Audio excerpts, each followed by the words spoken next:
What's up, guys? HomH2112 here in Forza Motorsport, running the vintage LeMans sports cars that were active last week. Had a blast with these cars in the Ferrari 250 GTO. Gonna do a race around Mazda Raceway. You will not get me to say WeatherTech Raceway. It's not natural. This is Mazda at Laguna Seca. That's just what it is. Down into turn one with all of the brainiacs of Forza here. We're actually pretty tidy for once. That doesn't happen very often. Nope, never mind. There's a Maserati off into the sand there. We're good. We're tidy. ECD off into the sand as well. Pick up a couple spots after losing some on my terrible starts. I cannot get off the line. I don't know what my problem is. But we are up into P5 after starting in, I think, P7. I honestly wasn't paying attention. So here we are, running through here at Laguna Seca, lap 1, up a couple spots. Gonna settle in for this 10-lap race. We put enough fuel in the car. We learned our lessons. We're not gonna be doing anything like that again. Gonna be coming up the hill to the corkscrew for the first time. Let's see how we handle it. Should be pretty tidy. This car has a ton of grip. It's definitely the best handling car out of all of these vintage Le Mans sports cars. Did a couple of races with the Nissan, didn't like it. It had the top speed. It just did not have the handling that I like. I am definitely more of a go through the corners well kind of guy instead of a smash it down the straights kind of guy. I would much rather have handling over speed any day. Coming into the hairpin here underneath this Daytona, pretty tidy actually, maybe a little corner cut, but that felt pretty good going through there with this car on the hairpin. Every lap I felt really confident under braking and going into the hairpin. Still in P5 here, working our way through lap 2 down into turn 1, and the Daytona goes wide, get a little bump from behind, all good. We skirt through up into P4. I think we make this stick around the outside here. Yes, we do. Very nice, very tidy. Into P4, so we're up a couple spots. We're really looking good here. Here we are on lap 5, going down into turn 1, and Skinny Penis up here, sorry, Skinny Boy, is really going to be a thorn in our side for the rest of this race. These next 5-6 laps are going to be torture behind him. Watch him slam the brakes on here on corner exit, so I get into him. It's going to end up costing me a spot as he doesn't like to brake, or he likes to brake too much into these corners. Like I said, this Nissan doesn't have a ton of grip, but it does have the speed. I still think he can get through there without slamming the brakes on. I thought he was going to hit the apex here, so I was planning on going wide, but he blew the braking zone, went wide, ended up getting the run on the outside. So still in P4, coming up the hill to the corkscrew here. ECD behind with a 5-second penalty. I think it was probably something that happened that was not his fault. He was pretty clean all the way from what I could see. Into the corkscrew here. Couple too wide. We had another guy behind us. Pretty tidy through the corkscrew for that many cars. I was impressed. But here we go, lap 6. ECD gets into me in turn 1. But you know what? He's a gentleman. He hits me with a big sorry. I'll allow it. I'm not too upset about it. We continue on. Here we go, lap 7. Skinny Penis, your boy, coming into turn 1, slams the brakes on early. I get into him a little bit. I think that's some over exaggeration here into turn 1. I don't think I sent him that deep, but I digress. That's not on me. I think we should have been fine here, but he disagrees and gives me the body into this turn here and carries on his merry way, drops me back to P7, which is effectively last place now because most of the people did not finish this race for whatever reason. I think we started with 13 or 14 players and we ended up with 7. So in the corkscrew, a pretty egregious corner cut by me gives me a 3/10 penalty. So again, lap 9, another terrible corner cut in the corkscrew, a full second this time.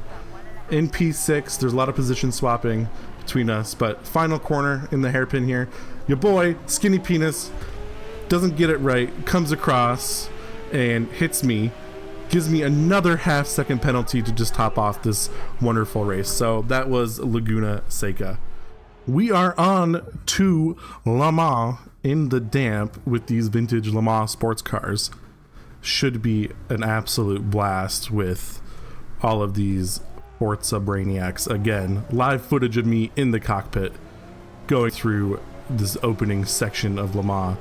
I do feel like a cat driving sometimes. I don't understand what's happening, and we're just trying to get through. But we do.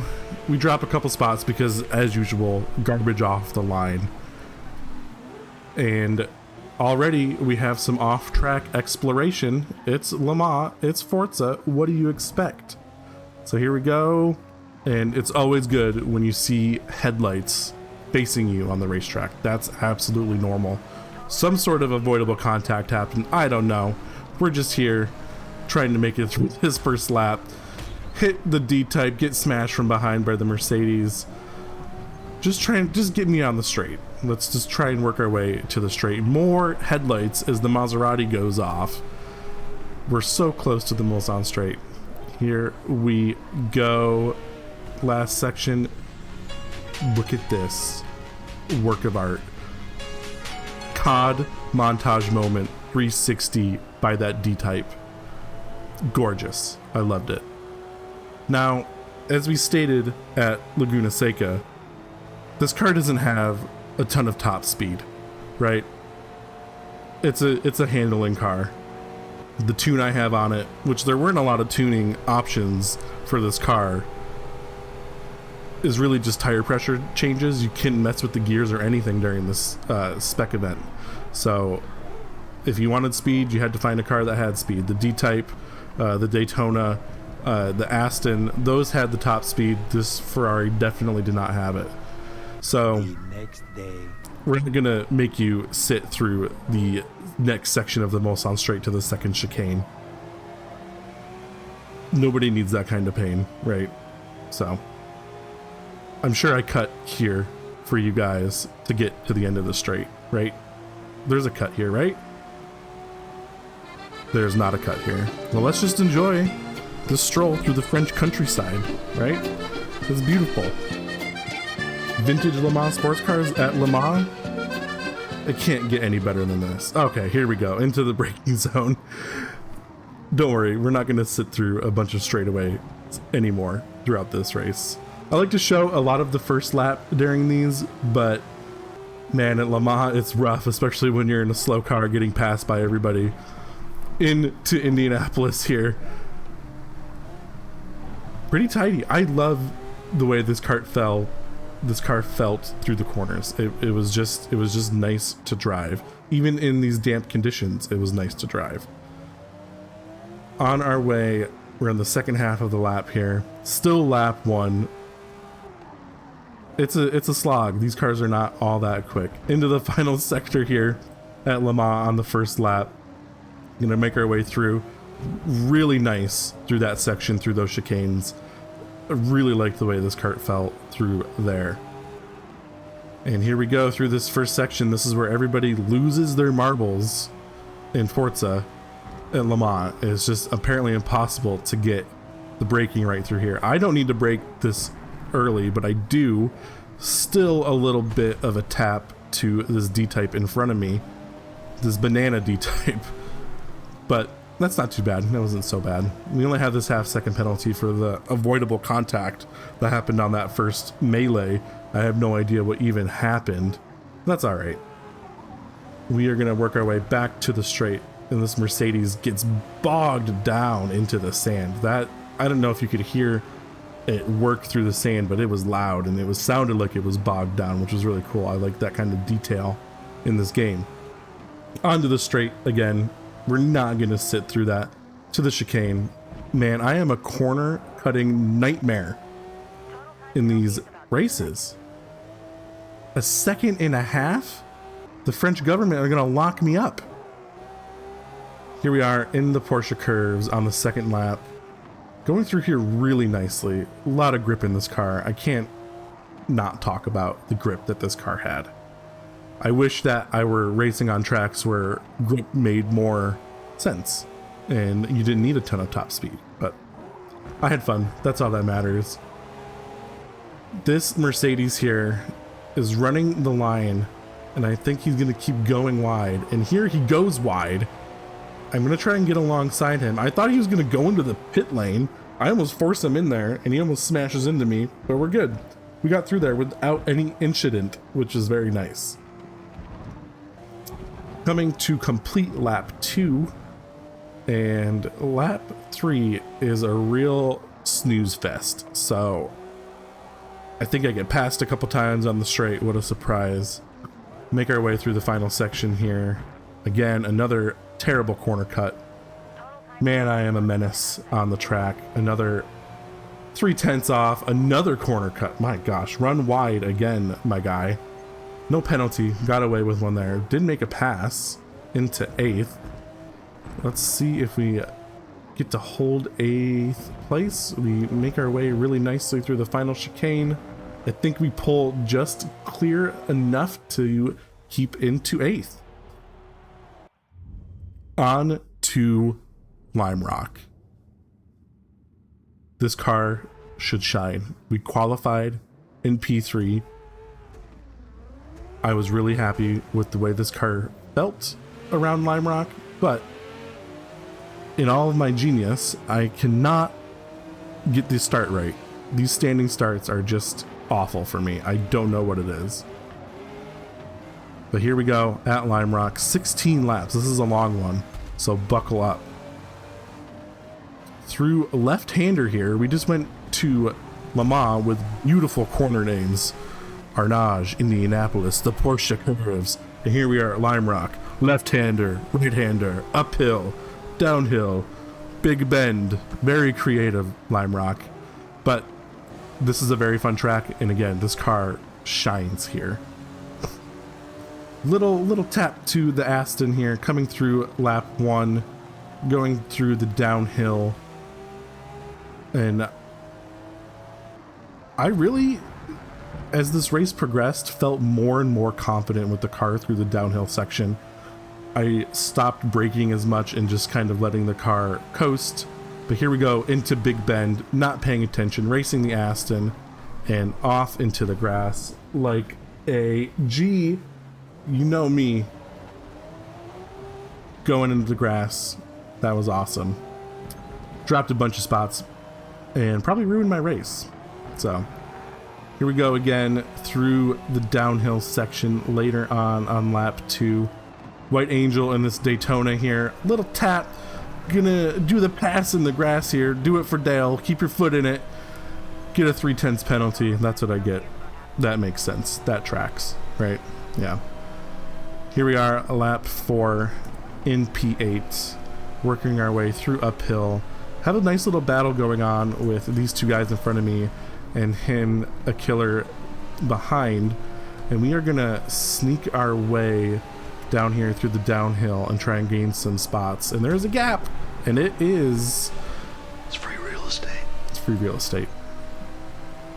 Get your way in there. Look at, and we net 0 positions out of that. I think a killer actually won that battle. But we do come into turn 1 here. Get kind of bullied from behind by White Angel in this Daytona, and he really is unpleasant with me. And I don't know what I did to piss him off so much.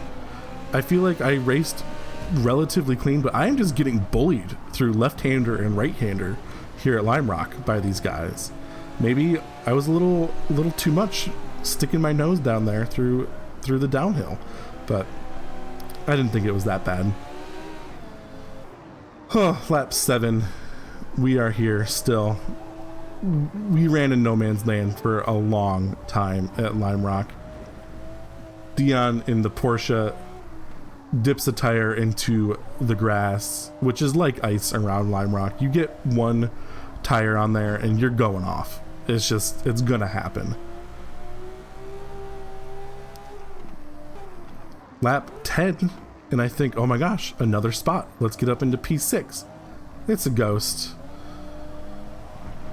Poor Matt here, having a rough go around Lime Rock. This is a long race. This was tough to stay focused for 16 laps around here, especially when you're just running by yourself for so long. I mean, I had 8 seconds behind me. And poor guy has to go into the pits. I think he made a similar strategy call to me in the last video where he did not put enough fuel in the car. We are on to lap 13. A killer gets turn 1 wrong, goes off into the grass. Get another free spot up into P5. Finally coming to the end of this marathon race at Lime Rock for 16 laps in these cars. Have a 3/10 penalty. No, I need to get up to this guy.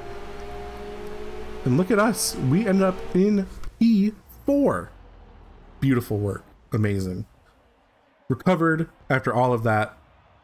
Starting in P3, going down to 8th or 9th, and working our way back up to 4th. I was actually pretty happy with that end result.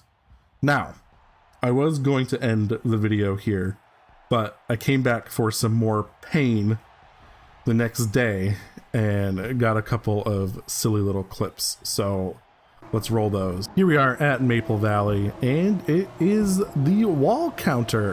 First one, first victim, lap 1.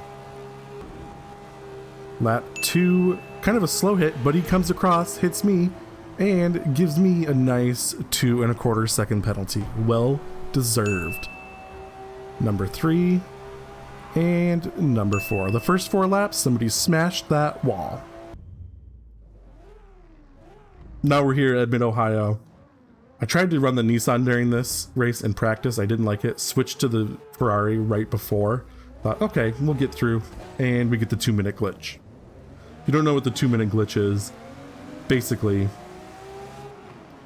you spend 15-20 minutes practicing, get into a race, and Forza gods decide, hey, you have 2 minutes to complete this.